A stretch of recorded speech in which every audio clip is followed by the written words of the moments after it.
እና ሌላ ተመልከቱ በዱባይ ወንድሞቻችን ምን አይነት ህይወት እንደሚኖሩት እውነት ለመናገር በጣም ነው የሚያሳዝኑት። ይሄን እያያችሁ ወንድሞቻችሁን ባሎቻችሁን የምታመጡ ወይም ደግሞ ኢትዮጵያ ሆናችሁ ይሄን ጉድ እያያችሁ ወደ ዱባይ ለመምጣት የምታስቡ ሰዎች ካላችሁ ሞኝነት ነው። እናንተ እንግዲህ ኢትዮጵያ ሆናችሁ ዱባይ አትምጡ አይመከርም ለወንዶች ሲባል ብዙዎቻችሁ ላሰሙ ትችላላችሁ። በዚህ አጋጣሚ አላህ ወጥቶ ከመቅረት ከድንገተኛ ነገር ሁላችንም ይጠብቀን። ትናንትና ቀዳሚ በዱባይ 6 ወንዶች እንግዲህ ባንዴ ህይወታቸው አልፏል። ያው እንግዲህ በፊት ዱባይ ላይ ወንዶች አይመጡም ነበር። በዚህ አመትና በዚህ 2 አመት ውስጥ ብቻ በጣም በርካታ ወንድሞቻችን በዚህ ምክንያት እንግዲህ ህይወታቸው አለፈ ሲባል እየሰማን ነው። በዚህ አጋጣሚ ሴቶችዬ ባሎቻችሁን ሆነ ወንድሞቻችሁን ለማምጣት እቅድ ያላችሁ ሰዎች ባካችሁን በዚህ ስራ በፍጹም እንዲመጡ አትፍቀዱላቸው። ከቻላችሁ እናንተ በከፊሎቻችሁ አማካኝነት አመቻችታችሁ ሌላ የተሻለ ስራ በእናንተ ከፊሎች አማካኝነት እንዲያገኙ አድርጉ። ወላሂ ነው የምላችሁ። እኔ መተው ዱባይ ላይ የኮንስትራክሽን ስራ ከሚሰሩት እረኞች ይሻላሉ ነው የምለው። ቢያንስ እረኞች የሚያሳቅቃቸው ነገር የለም። ገብቷችኋል? ያው በረሃ ላይ ነው የተለመደ ነው። ያኔ አስበውበት ተዘጋጅተውበት ሁሉ ነገራቸውን ዝግጁ ሆነው ነው የሚሄዱት። እነዚህ ወንድሞቻችን ግን አብዛኞቹ የኛ ሀገር ወንዶች ታውቃላችሁ ልምድ ኑሯቸው ተምረውበት ምናምን አይደለም የሚመጡት። አብዛኞቹን ያውቃሉ ከኛም እየመጡ የሚሰሩም ስላሉ ያለው ገብቷቸዋል። የሌላ ሀገር ዜጎች እነ ህንዲ እነ ባንጋሊ እነ ፓኪስታኒ የዚህ ሙያ ባለቤቶች ናቸው የተካኑበትም ነው። እና ለነሱ ነው ብዙዎቹ ረዳቱ ነው የሚመጡት። ገብቷቸዋል። ለግብጾች ረዳቱ ነው እና የሚሰሩት። አንድ እሱ ነገር አለ፣ ልምዱ የላቸውም። ሁለት ደግሞ ታውቃላችሁ የዱባይን ሙቀትና አይደለም ጣራ ላይ ወጥተው በዚህ ሙቀት የኮንስትራክሽን ስራ መስራት ይቀርና ቤት ውስጥ እንኳን ተቀምጠን ለ5 ደቂቃ ያለ ሙኬፍን መቀመጥ አልችልም። ከአንድ ክፍል ወጥቼ ወደ አንደኛው ክፍል እስከምገባ ሙቀቱ እንዴት እንደሚያደርገኝ ማውቃለሁ። እና እነሱ ግን ይሄን ሁሉ ሙቀት አብዛኞቹ የምግብ እጥረት አለባቸው። ሰላም ያለው እንቅልፍ አገኙም። ከአንድ ክፍል በጣም ብዙ ወንዶች ናቸው ታሽገው የሚውሉት እና ብዙ ችግር አለባቸው። ያንን ችግር ሁሉ እንግዲህ ተቋቁመውም እየሰሩ አንዳንዶቹ ወጥተው በረሃ ላይ ወይም ደግሞ ፀሐይ ላይ እየሰሩ ባሉበት ራሳቸውን ውስጥ ይወድቃሉ። አንዳንዶች ደግሞ ልክ እንደዚህ ኮንስትራክሽን ስራ ሲሰሩ በሚያጋጥማቸው ችግር ህይወታቸው ያልፋል። እና በጣም ብዙ ነገር እየሰማን እያየን ነው። አሁን ላይ እውነት ለመናገር ከሴቱ ይልቅ ዱባይ ላይ የሚበዛው ወንድ ነው ማለት ነው። እና ከስንት አንድንች ደግሞ አብዛኛው ወንድሞቻችን በስቃይ በመከራ ውስጥ ነው ያሉት። ወላሂ እኔ ምን ማለት እንዳለብኝ አላውቅም። እንደው ብቻ አላህ ይድረስላቸው። ሰው ለነገ የተሻለ ህይወት ይኖረኛል ሰርቼ ያልፍልኛል ለወጣለሁ ብሎ ተሰዶ በሰው ሀገር እንደዚህ እንደወጡ መቅረት ከሞቱ አሟሟቱ ያማል። እና ለሞቱ ወንድሞቻችን አላህ ይዘንላቸው፣ ለቤተሰቦቻቸውም አላህ ሶብርን ይስጣቸው። እንግዲህ እንዳልኳችሁ ትናንትና ቅዳሜ 6 ወንድሞቻችን የኮንስትራክሽን ሰራተኞች ነበሩና በሚሰሩበት ድርጅት ውስጥ እንግዲህ 6ቱም ባንዴ ህይወታቸው አልፏል። በእርግጥ 6ቱም ሁሉም የኛ ዜጎች አይደሉም። እንግዲህ ከ6ቱ መካከል 2ቶቹ የኛ ዜጎች ሲሆኑ 2ቶቹ ደግሞ የግብጽ ዜጋና 2ቱ ደግሞ የባንጋሊ ዜጎች እንደሆኑ ነው የሰማሁት። ግን ያም ሆነ ሰው ነው ወላሂ በጣም ነው የሚያሳዝኑት።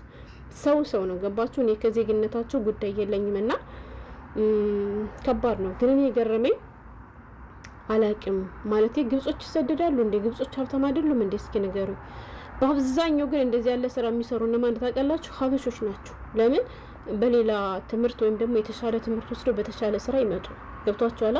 አይታችሁ ከሆነ እናንተ ከምትኖሩበት ቤት ራሱ ሙኬፍ የሚያስተካክሉ እንደዚህ ኤሌክትሪክ ነገሮችን የሚያስተካክሉ የሌላ ሀገር ዜጎች ናቸው። ይሄን ያክል አመት ሲቀመጥ አንድ ኢትዮጵያ እንኳን ማለት ነው ወይ ሙኬፍ ወይ እንደዚህ መብራት ምናምን ሊያስተካክል መጥቶ አይቼው አላውቅም። ለምን የሌላ ሀገር ዜጎች ጀግኖች ናቸው፣ የተማሩ ናቸው፣ ተምረው አውቀው ጠንክረው ነው እና የሚሰደዱት። ከመጡ በኋላም ደግሞ የተሻለ ስራ ላይ ነው የሚገኙት። የኛ ወንድሞች ግን ዝም ብለው በቃ ዱባይ ሲባል ነገሮች አልጋ ባልጋ የሚሆኑ መስሏቸው ግፍፍ ብለው ይመጣሉ። 400-500 ሺህ ብር ከፍለው ከመጡ በኋላ ግን በቃ የሚኖሩት ህይወት እንዲህ ነው ማለት ነው። ገባችሁ? እንደተንጠለጠሉ ምን እንዳሉ። አሁን እነዚህ ወንድሞቻችን ህይወታቸው ያለፈው ከ14ኛ ፎቅ ላይ ነው ተብሏል ማለት ነው። ሲሰሩበት የነበረው የ14ኛ ፎቅ ተደርምሶ 6ቱም ባንዴ እንግዲህ ወድቀው ህይወታቸው ያለፈ ከዚያ ላይ ነው ተብሏል። አስቡት። ወላሂ ነው የምላችሁ ቪዲዮን ሳይ እንዴት እንደቀፈፈኝ ማለት ነው። ልክ ምን ልበላችሁ አላውቅም። ብቻ ከባድ ነው። እና ወንዶችዬ አትምጡ ነው፣ ዱባይ አትምጡ። ዱባይ ሲባል እንደው ዝም ብላችሁ ስሙን ብቻ ይዛችሁ አትምጡ። መምጣት ካለባችሁም ደግሞ ጀግና ሆናችሁ ተምራችሁ ነው እንጂ መታችሁ እንደዚህ ለመንጠልጠል አትምጡ። እሺ መንጠልጠል ስላችሁ እናንተ መታችሁ ቋሚ ሰራተኞች ደግሞ እኮ አይደለም የምትሆኑት። ብዙዎቻችሁ ረዳት ነው የምትሆኑት ማለት ነው። ተሸካሚ አቀባይ እንጂ የምትሆኑት ልክ እንደ ሌላ ሀገር ዜጋ እውቀቱን ድሯችሁ ምንድን ነው ባሉ ዋና መሪ ወይም ደግሞ ልክ እንደ ምንድን ነው የሚባለው አላ እንደ መሀንዲስ ሆናችሁ እኮ አሰሩም። እሺ ለሌላ ሀገር ዜጎች በእነሱ ነው የምትመሩት ማለት ነው። እና ብዙ ነገር አለ ገብቷችኋል። አንድ እነሱ ኃላፊያችሁ ሲሆኑ ሲጨቃጨቋችሁ ብዙ ነገር ትሰማላችሁ፣ ብዙ ነገር ታያላችሁ። አንድ ቪዲዮ አለ መለስበታለሁ። እነሱም ስደተኛ ሆነው እያሉ ግን እነሱ በእውቀት ስለሚበልጧቸው እንዴት ጥንባጥንቢ በወንድሞቻችን ላይ እንደሚጫወቱ ማለት ነው። ገባችሁ? እና አላውቅም እኔ በጣም ነው ያሳዘነኝ ወላሂ። ከ14ኛ ፎቅ ላይ ወርዶ ምን እንደሚሆን እንግዲህ ቪዲዮን እንኳን ባታዩት መገመቱ ቀላል ነው። እና ስለዚህ ሴቶችዬ ባልም ሆነ ወንድም ማምጣት ካለባችሁ እናንተ ከክፍሎቻችሁ ጋር ከተነጋገራችሁ በጣም ብዙ ስራ እኮ አለ በነገራችን ላይ ማምጣት ለምትፈልጉ። እኔ ግን ወላሂ አንዳንዴ አደንቃችኋለሁ። እነማን እንደማደንቃችሁ ታውቃላችሁ?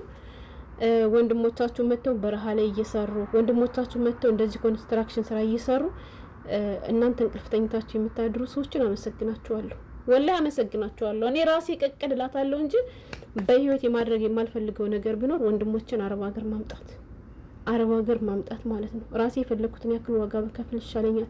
ቢያገኙ ቢያጡ ቢሰሩ ባይሰሩ እኔ ምን አገባኝ? ከዚሁ ከሀገራቸው ሆነ ይደክረቱ፣ ቢሞቱም ቢድኑም ከዚሁ ከሀገራቸው ይሁኑ።